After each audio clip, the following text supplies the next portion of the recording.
नमस्कार जय जगन्नाथ। चलतु आजर केतोटी गुरुत्वपूर्ण खबर पर नजर पकाइबा।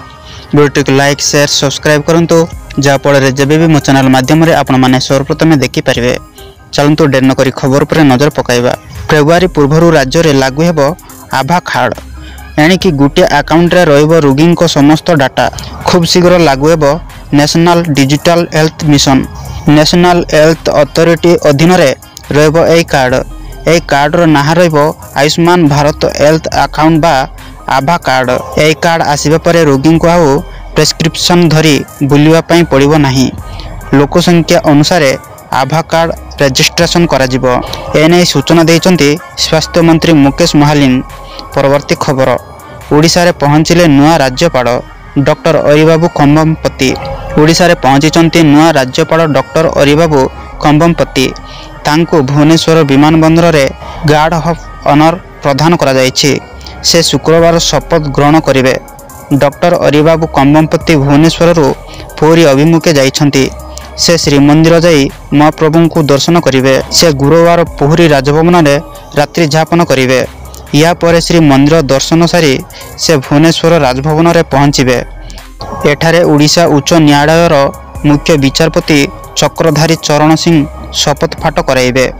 परवर्ती खबर अदिनिया वर्षा रे चाषी क्षतिभरणा दाबी। मुख्यमंत्री को चिठी लिखिले नवीन।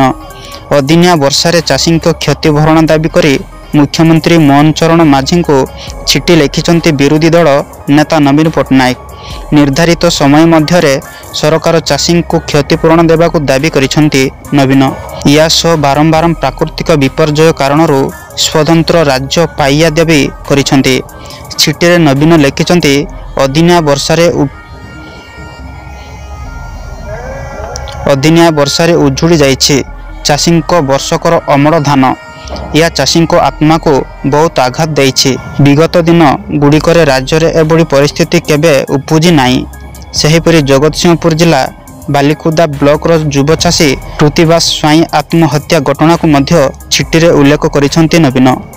परवर्ती खबर लांच नेला बेले मेडिकल सुपरवाइजर को माड़ी बसिले विजिलेंस। कलाहांडी जिला तुआमुड़ा ग्रामपुर डाक्तरखाना रे कार्यरत सुपरवाइजर लक्ष्मी महारणा जन्म मृत्यु प्रमाणपत्र निमंते 4000 टंका लांच नेउतबा बेले विजिलेंस जालरे पड़िले। तलझापी पंचायतर निकेशजोर ग्रामर अर्जुन नायक बलबकु नायक और घसीराम नायकों ठारू जन्म मृत्यु प्रमाणपत्र करने पाई डाक्तरखाना रे कार्यरत सुपरवाइजर लक्ष्मी महारणा लांच मागिथिले। एने समस्ते कलाहांडी विजिलेंस विभाग को अभियोग करथिले। गतकाली संध्यारे 3 जण 4000 रंगबुड़ा टंका लक्ष्मी महारणा को देवा परे रंगबुड़ा टंका सह काबू करथिले। परवर्ती खबर 2024 रे सबुठु अधिक साइबर ठकेई। मेसिंग आप रे चलीचे लूट। गृहमंत्री सतर्क सूचना। ऑनलाइन ठकेई पई साइबर अपराधी प्रिय प्लाटफॉर्म व्हाट्सएप आप। यार पछक रही टेलीग्राम एवं इंस्टाग्राम। यही सब सोशल मीडिया को ठकेईर अस्त्र करिसंती स्कैमर। निजर जालरे पसाई लुटि नउछंती कोटी कोटी टंका। केंद्र गृहमंत्री एने जारी करिसंती अलर्ट।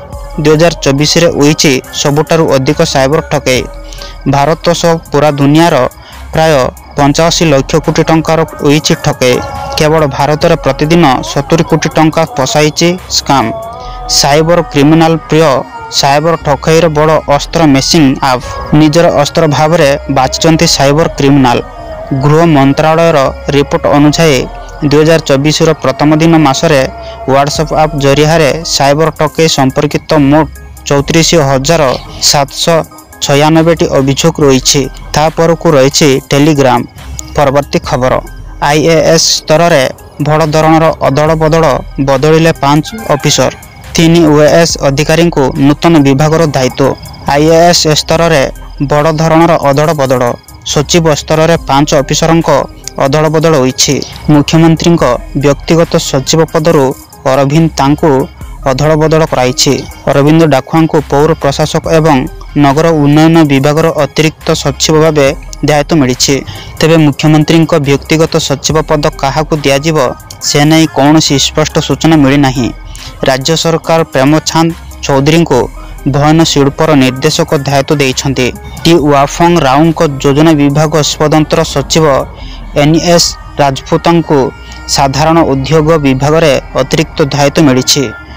ଭୂପେନ୍ଦ୍ର ସିଂହ ପୁନିହାଙ୍କୁ ଦକ୍ଷତା ବିକାଶ ବିଭାଗର ଅତିରିକ୍ତ ଦାୟିତ୍ୱ ଦିଆଯାଇଛି। ପରବର୍ତ୍ତୀ ଖବର, ଆମେ କାର୍ଯ୍ୟଶୈଳୀ ବିରୋଧୀଙ୍କୁ ତୃଣମୂଳ ସ୍ତରକୁ ଯିବାକୁ ବାଧ୍ୟ କରିଛି ମୁଖ୍ୟମନ୍ତ୍ରୀ। ସ୍ୱାଧୀନତା ସଂଗ୍ରାମୀ ମହୋତ୍ସବ ମଞ୍ଚରୁ ବିରୋଧୀ ଦଳ ନେତା ନବୀନ ପଟ୍ଟନାୟକଙ୍କୁ ଟାର୍ଗେଟ କଲେ ମୁଖ୍ୟମନ୍ତ୍ରୀ ମୋହନ ଚରଣ ମାଝୀ। ଦିନେ ଯେଉଁମାନେ ସାଧାରଣ ଲୋକଙ୍କୁ ଦେଖା କରୁନଥିଲେ ଆଜି ଆଇଭର ଟାୱାରରୁ ବାହାରି ଗାଁ ଦାଣ୍ଡ ମୁଳି ଖାଇବାକୁ ବାହାରିଛନ୍ତି ବୋଲି କହିଛନ୍ତି ମୁଖ୍ୟମନ୍ତ୍ରୀ। ମୁଖ୍ୟମନ୍ତ୍ରୀ ଦୃଢ଼ୋକ୍ତି ପ୍ରକାଶ କରିଛନ୍ତି ଯେ ଭାରତୀୟ ଜନତା ପାର୍ଟି ସରକାର ବିକାଶକୁ ପ୍ରୋତ୍ସାହିତ କରିବା ତଥା ଜନସାଧାରଣଙ୍କୁ ସେବା ପାଇଁ ଦେଇଥିବା ପ୍ରତିଶ୍ରୁତିକୁ ସଫଳତାର ସହ ସମ୍ମାନିତ କରୁଛି। ସେ ଏହାକୁ ପୂର୍ବ ସରକାର ସହିତ ତୁଳନା କରି ମତ ଦେଇଛନ୍ତି ଯେ ଲୋକମାନେ ବର୍ତ୍ତମାନ ସେମାନଙ୍କର ନେତାଙ୍କ ସହ ଯୋଗାଯୋଗ କରିବା ସୁଯୋଗ ପାଇଛନ୍ତି, ଯେଉଁମାନେ ଭାଜପା ସକ୍ରିୟ ଶାସନ ଶୈଳୀ ହେତୁ ଜନସାଧାରଣଙ୍କ ସହ ସିଧାସଳଖ ଯୋଗାଯୋଗ କରିବାକୁ ଉତ୍ସାହିତ କରିଛନ୍ତି। ପରବର୍ତ୍ତୀ ଖବର, ଗାଜାରେ ଇସ୍ରାଏଲର ଏୟାର ଷ୍ଟ୍ରାଇକ୍, ଶିଶୁଙ୍କ ସମେତ 18 ମୃତ, 24 ଘଣ୍ଟାରେ ଗଲାଣି 30 ଜୀବନ। ଗୁରୁବାର ଗାଜାରେ ଜୋରଦାର ଆକ୍ରମଣ କରିଛି ଇସ୍ରାଏଲ ସେନା। ଏହି ଆକ୍ରମଣରେ 3 ଶିଶୁଙ୍କ ସମେତ 18 ଜଣଙ୍କ ମୃତ୍ୟୁ ହୋଇଛି। ଏହା ସହ ହମାସ ଦ୍ୱାରା ପରିଚାଳିତ ପୁଲିସ ଫୋର୍ସର 2 ଜଣ ବଡ଼ ଅଧିକାରୀଙ୍କ ମୃତ୍ୟୁ ହୋଇଥିବା ଜଣାପଡ଼ିଛି। ଗୁରୁବାର ସକାଳେ ପ୍ରଥମ ଏୟାର ଷ୍ଟ୍ରାଇକ୍ କରିଥିଲା ଇସ୍ରାଏଲ।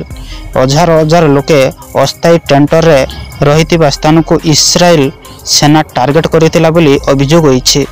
ଅନ୍ୟ ଏକ ଷ୍ଟ୍ରାଇକ୍ କେନ୍ଦ୍ରୀୟ ଗାଜା ଉପରେ ହୋଇଥିଲା ଏବଂ ଏଥିରେ 18 ପାଇଲଟ ନାଗରିକଙ୍କ ମୃତ୍ୟୁ ହୋଇଛି। ସେମାନେ ମାନବୀୟ ସହାୟତା ପହଞ୍ଚାଇବାକୁ କାମ କରୁଥିବା ଏକ କମିଟିର ସଦସ୍ୟ ବୋଲି ମୃତଦେହ ଗ୍ରହଣ କରିଥିବା ଅଲ୍ ଆକ୍ସୋ ହସ୍ପିଟାଲ ପକ୍ଷରୁ ଏହା କୁହାଯାଇଛି। ପରବର୍ତ୍ତୀ ଖବର, ଶୁକ୍ରବାରଠୁ ପୁନର୍ବାର ଶ୍ରୀମନ୍ଦିର ରତ୍ନଭଣ୍ଡାରର ମରାମତି କାର୍ଯ୍ୟ ଡିସେମ୍ବର 25ରୁ ଥିଲା ସ୍ଥଗିତ। ନବବର୍ଷରେ ମହାପ୍ରଭୁଙ୍କ ଆଶୀର୍ବାଦ ଲାଭ ଶ୍ରୀମନ୍ଦିରକୁ ଭକ୍ତଙ୍କର ଆଗମନ ଜାରି ରହିଛି। ଆଜି ନବବର୍ଷର ଦ୍ୱିତୀୟ ଦିବସରେ ମହାପ୍ରଭୁଙ୍କ ଦର୍ଶନ ପାଇଁ ମଧ୍ୟ ପ୍ରବଳ ଭକ୍ତଙ୍କ ଭିଡ଼ ଲାଗି ରହିଛି। ତେବେ ଆଜିଠାରୁ ଶ୍ରୀମନ୍ଦିର ଚାରିଦ୍ୱାରରେ ପ୍ରବେଶ କରି ଭକ୍ତମାନେ ମହାପ୍ରଭୁଙ୍କୁ ଦର୍ଶନ କରୁଛନ୍ତି। ଭକ୍ତଙ୍କ ଭିଡ଼କୁ ଦୃଷ୍ଟିରେ ରଖାଯାଇ ଶ୍ରୀମନ୍ଦିର ଭିତରେ ଏବଂ ବାହାରେ ପୁରୀ ପୁଲିସ ଏବଂ ଶ୍ରୀମନ୍ଦିର ପ୍ରଶାସନର ଅଧିକାରୀମାନେ ଉପସ୍ଥିତ ରହି ଶୃଙ୍ଖଳିତ ଦର୍ଶନ ବ୍ୟବସ୍ଥା କିଭଳି ହୋଇପାରିବ ତାହା ଉପରେ ନଜର ରଖିଛନ୍ତି। ଗତକାଲି ନବବର୍ଷର ପ୍ରଥମ ଦିନରେ 5 ଲକ୍ଷରୁ ଉର୍ଦ୍ଧ୍ୱ ଭକ୍ତଙ୍କ ସମାଗମନ ହୋଇଥିଲା। ନୂଆବର୍ଷରେ ମହାପ୍ରଭୁଙ୍କୁ ଦର୍ଶନ ପାଇ ବେଶ ଖୁସି ଅଛନ୍ତି ଭକ୍ତ। ପରବର୍ତ୍ତୀ ଖବର, ବିଏସ୍ଏଫ୍ ବିରୁଦ୍ଧରେ ସଂଗଠିତ ଅଭିଯୋଗ ଆଣିଲେ ପଶ୍ଚିମବଙ୍ଗ ମୁଖ୍ୟମନ୍ତ୍ରୀ। ବାଂଲାଦେଶକୁ ଅନୁପ୍ରବେଶ ପାଇଁ ଅନୁମତି ଦେଉଛି ବିଏସ୍ଏଫ୍। ଏପରିକି ବାଂଲାଦେଶ ଅସ୍ଥିର କରିବାକୁ ସୀମା ସୁରକ୍ଷା ବଡ଼ ଚେଷ୍ଟା କରୁଛି ବୋଲି ସଙ୍ଗୀନ ଅଭିଯୋଗ ଆଣିଛନ୍ତି ପଶ୍ଚିମବଙ୍ଗ ମୁଖ୍ୟମନ୍ତ୍ରୀ ମମତା ବାନାର୍ଜୀ। ସେ କହିଛନ୍ତି ବିଏସ୍ଏଫ୍ ଏଭଳି ଅଭିମୁଖ୍ୟ ପଛରେ କେନ୍ଦ୍ର ସରକାରଙ୍କ ବ୍ଲୁପ୍ରିଣ୍ଟ କାମ କରୁଛନ୍ତି ବୋଲି ଆଭାସ ମିଳିସାରିଛି। ସେ କହିଛନ୍ତି ଆମକୁ ମିଳିଥିବା ସୂଚନା ଅନୁସାରେ ବିଏସ୍ଏଫ୍ ବାଂଲାଦେଶର ଲୋକଙ୍କୁ ଇସଲାମପୁର, ଇଥାସା, ଚୋପ୍ରା ଏବଂ ଅନ୍ୟ ସୀମା ଦେଇ ଅନୁପ୍ରବେଶ କରିବା ଲାଗି ଅନୁମତି ଦେଉଛି। ବିଏସ୍ଏଫ୍ ଲୋକଙ୍କ ଉପରେ ଅତ୍ୟାଚାର କରି ରାଜ୍ୟରେ ଅଶାନ୍ତି ସୃଷ୍ଟି କରିବାକୁ ଚାହୁଁଛନ୍ତି। ପିଏମ୍ ମମତା ଆହୁରି କହିଛନ୍ତି ଯେ ଗୁଣ୍ଡାମାନେ ଭାରତକୁ ପ୍ରବେଶ କରୁଛନ୍ତି। ସୀମାର ଉଭୟ ପାର୍ଶ୍ୱରେ ଶାନ୍ତି ରହିବା ଦରକାର। ବାଂଲାଦେଶ ସହ ଆମର ବହୁତ ଭଲ ସମ୍ପର୍କ ରହିଛି।